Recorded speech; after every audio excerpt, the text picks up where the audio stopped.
Good morning, Texoma. It's Alexis Young here for GMT, and I'm at the Great Plains Coliseum for the 7th annual Lawton Extreme Bulls. Now, right behind me, we have a bit of a sweetheart bull right here, but don't get it twisted.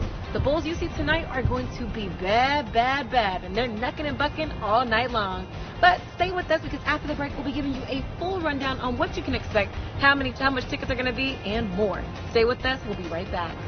Good morning, Kyle, and of course, everybody out there watching in Texoma. Right now, I'm at the Great Plains Coliseum for the 7th annual Lawton Extreme Bulls. Now, right behind me, you see a bull, but also right beside me, you see Mr. Don Arms. How you doing, Mr. Don? I'm great. Good morning. Good morning to you. Now, earlier we were talking about the bulls because, y'all, there is a huge history when it comes to events like this.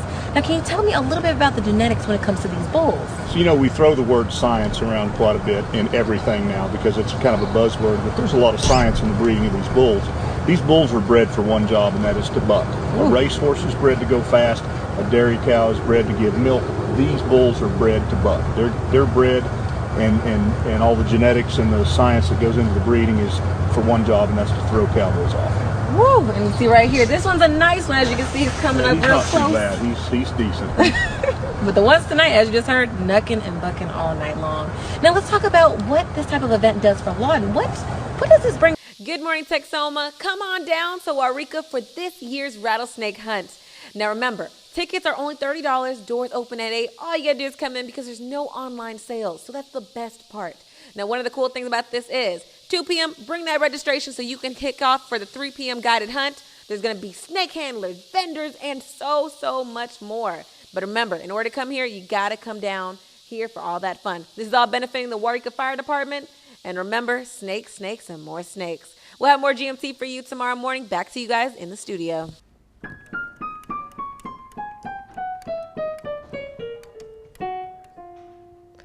Now, I maybe know Alicia Keys, and I definitely don't know how to sing. But I'm about to give you an interview with someone who does and proved it to the country. And get this, they're from right here in Lawton, Oklahoma. You know him, you love him, and you supported him through season 21 of American Idol. MedWatch 7, sponsored by Comanche County Memorial Hospital. 1, 2, 3, 4. Good. Okay, let's do it again. 1, 2, 3. Yeah. Yeah. So as you can see, we're in the gym with Grady Brewer. In today's MedWatch, we're talking about athletic injuries. Now, Mr. Brewer, can you tell us what type of injuries you've already sustained? A couple knee injuries, shoulder injuries, doing a lot of running up hills, mountains, and stuff like that. So, being at an older age, maybe not, warming up as good as I needed to, probably caused a little bit of injuries. When it comes to higher education in Oklahoma, African Americans were faced with obstacle after obstacle just to have a seat in the college classroom. Which is why in 1897, Langston University, the first and only historically black college in Oklahoma, was founded. Born in turmoil, strengthened through adversity, Langston University is seated in the town of Langston, one of Oklahoma's 13 remaining historically black towns. Our ancestors understood the value of education.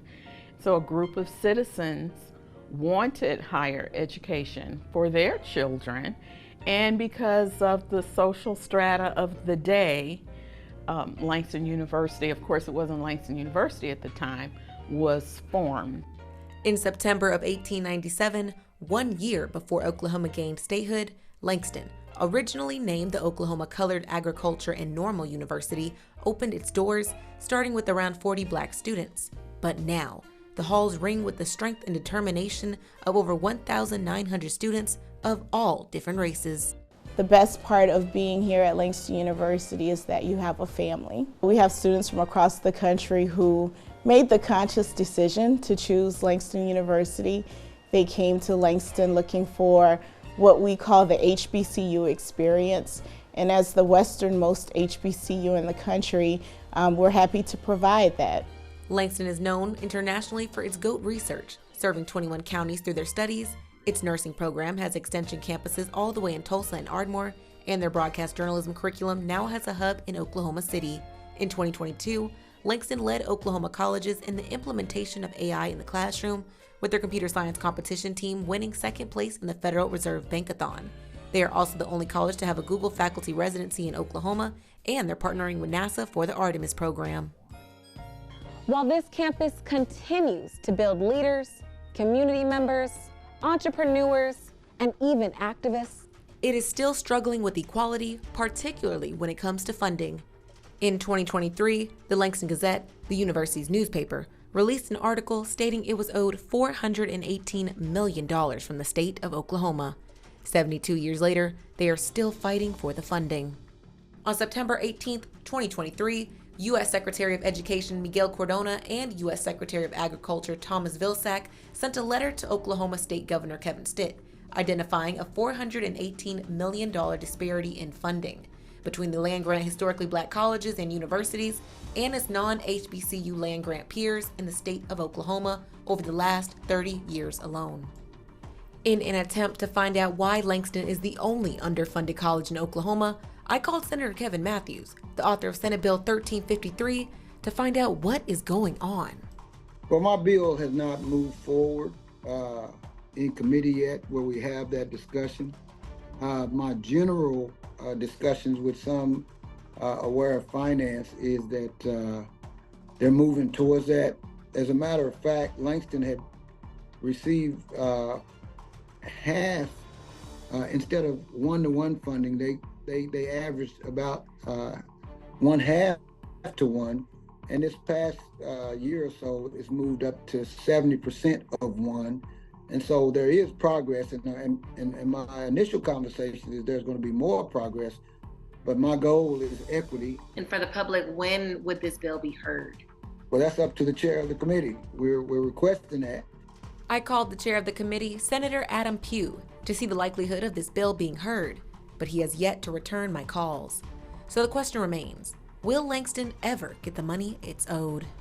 I do know that not just $400 million, I think we may have $1 to $2 billion in savings that could possibly be used for this. But we also lack funding for shoring up our retirement systems for firefighters and educators. We also have healthcare disparities. So, of course, I would love for Langston to get the money immediately, but I can't tell the governor that that's his number one priority. I just think it should be one of them.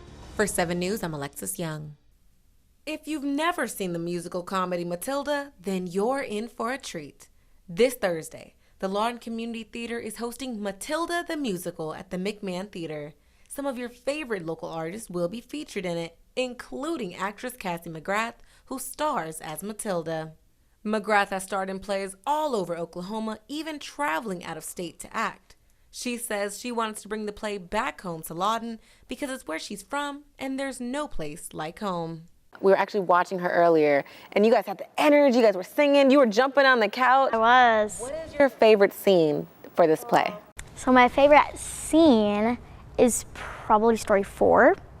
It's with the scapologist, and we sing a little song together, and there's like big dialogue in it. My favorite song to sing is Naughty. You can't go wrong with Naughty.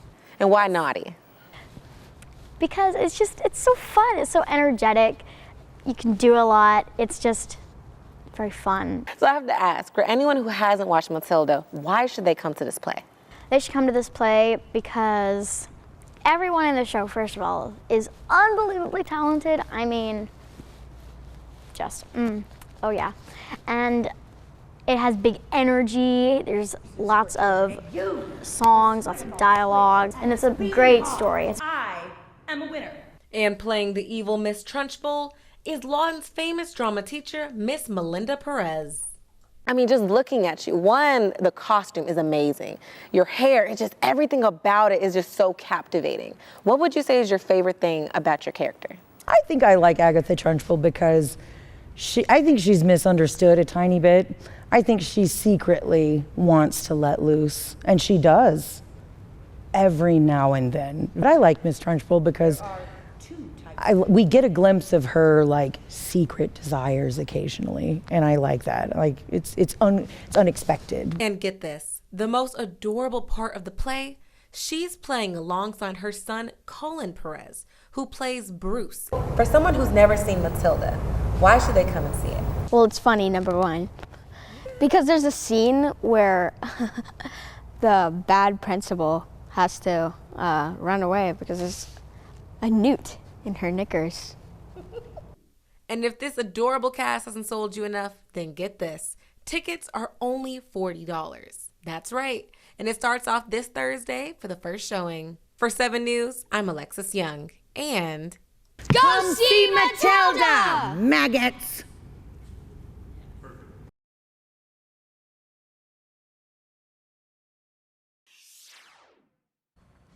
out of all the things you could buy at an auction, cars, clothes, but would you actually spend your money on the teeth of your favorite historic figure? Well, that's exactly what one auction house is expecting someone to do. A set of former British Prime Minister Winston Churchill's false teeth is expected to sell for up to $10,000. Now, this set of false teeth is believed to have been made at the start of World War II to maintain his natural lisp. And these teeth may not be the only ones to go up for sale, as he had several sets made just for him. All I can say is, as long as you're not putting them in your mouth, I think you can spend your money on whatever you want. So, would you spend your hard-earned cash on this? Let me know in the comments.